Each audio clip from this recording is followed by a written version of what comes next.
सोनवाडी नावाच्या छोट्याशा गावात दामू, त्याची पत्नी सीता, मुलगा ओंकार, सून माया आणि आजी असे 5 जण राहत होते. घर गरीब होतं, पण घरात प्रेम होतं. दररोज संध्याकाळी सीता 6 भाकऱ्या करायची.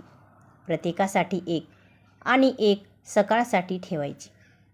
पण महिनाभरापासून एक विचित्र गोष्ट घडत होती. सकाळी उठल्यावरती 7वी भाकरी गायब व्हायची.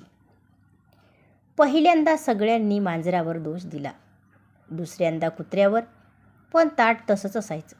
फक्त भाकरी गायब. हळूहळू संशय घरात शिरला. आजी म्हणाली, घरातला आज कुणीतरी घेतो. सून मायावर संशय गेला. तिला वाटलं सासू मुद्दाम तिच्यावर आरोप करते. ओंकारला वाटलं बाबा रात्री भुकेने खात असतील. दामूला वाटलं मुलगा काहीतरी लपवतोय. घरात बोलणं कमी झालं.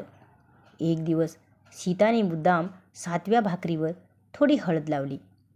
ज्याच्या हाताला हळद लागेल तो चोर. पण दुसऱ्या दिवशी भाकरी पुन्हा गायब आणि कोणाच्याच हाताला हळद नव्हती.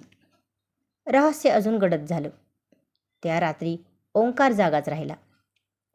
मध्यरात्री त्याला खिडकीतून एक लहानशी सावली आत येताना दिसली.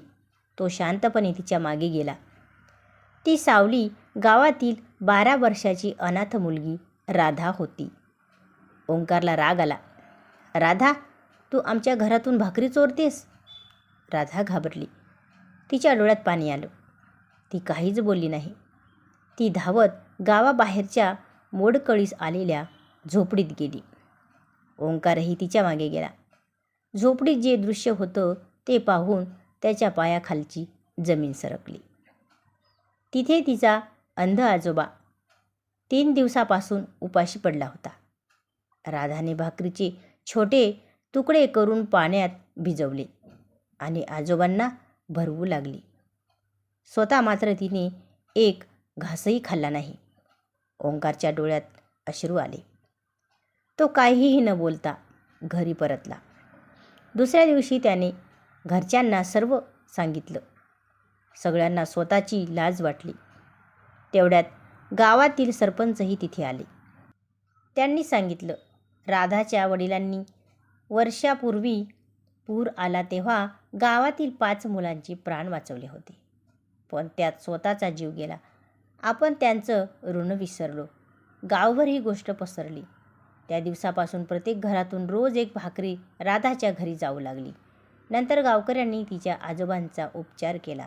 राधाला पुन्हा शाळेत पाठवलं आणि तिच्यासाठी छोटंसं घरही बांधलं. काही वर्षांनी तीच राधा शिक्षिका झाली. पहिल्या दिवशी शाळेत तिने मुलांना एकच वाक्य लिहायला सांगितलं, भुकेल्याला अन्न देणारा कधीच गरीब नसतो. संपूर्ण वर्ग शांत झाला, कारण त्या एका वाक्यात तिचं संपूर्ण आयुष्य दडलं होतं. बोध, गरिबी हा गुन्हा नाही, पण दुसऱ्याच्या भुकेकडे दुर्लक्ष करणं हा सर्वात मोठा गुन्हा आहे. आपल्या ताटातील एक घास एखाद्याचं आयुष्य बदलू शकतो. तर मित्रांनो, तुम्हाला ही गोष्ट नक्की आवडली असेल. धन्यवाद.